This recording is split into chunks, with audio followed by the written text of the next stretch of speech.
Hey there guys, welcome back to the channel. Today we're going to be reviewing Spider-Man No Way Home.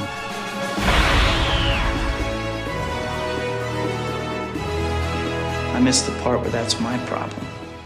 Guys, I've been waiting for this movie for like 2 years, so my excitement level is at an all-time high. But don't worry, I'm not going to spoil anything for you. Everything we're going to talk about has been in the trailers, and I'm going to do a separate spoiler review in another video.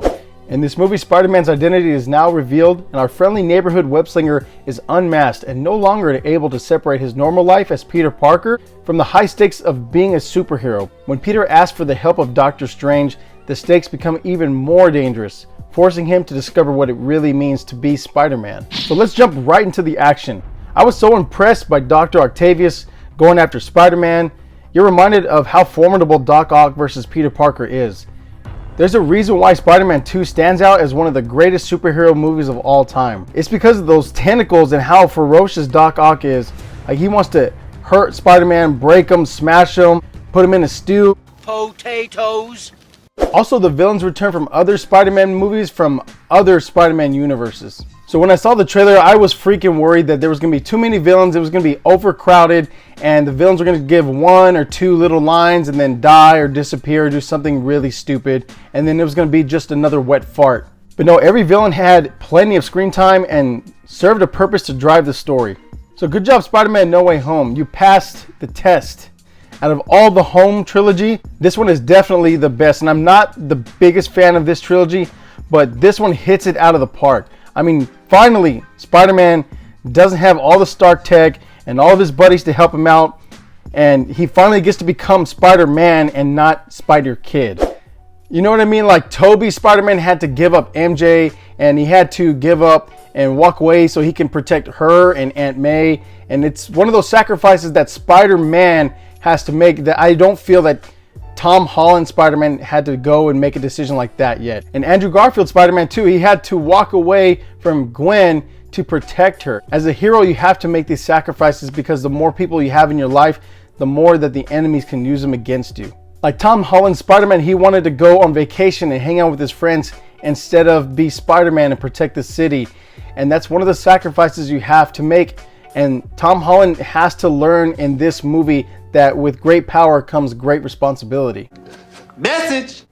Which brings me to my next point, in that this movie is very emotional. Finally, we get some serious emotional depth from Tom Holland. This dude has some freaking acting range. I mean, I'm so blown away by No Way Home. I'm loving the chemistry between Zendaya and Tom Holland.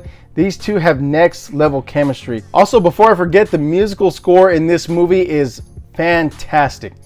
It's enough to get you right in the heart, and I saw a lot of people tearing up and crying in the movie theater, and it has a lot to do with the music. Let's get into the negatives about this movie. The first 20 minutes feels a little funky to me.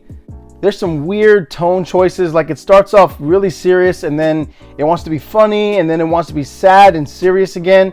Like, not to get into spoilers or anything, but there's just one or two actors that are doing their thing and the camera keeps cutting away and it kind of gets a little frustrating. They do it more than once and I kind of wish they would just change that a little bit. Just go back, let the actor do his job, let the camera sit on him for at least 10 seconds without cutting away. But overall, those are my two main gripes about this movie. It's not perfect, but it's damn good. And Tom Holland delivers as Spider-Man. This is the greatest he's ever done in terms of the MCU. He's finally my Peter Parker. I love him. And I hope that he stays in the MCU and Sony doesn't take him and start messing him up. And the ending is fantastic, guys. It is so satisfying. And I love the ending. It's fucking fantastic. It's amazing. The last 30 minutes are so good. I'm going to see it a third time this week. Guys, I'm so glad for this movie. Spider-Man No Way Home hit a home run. And that's why I'm going to give it an A+.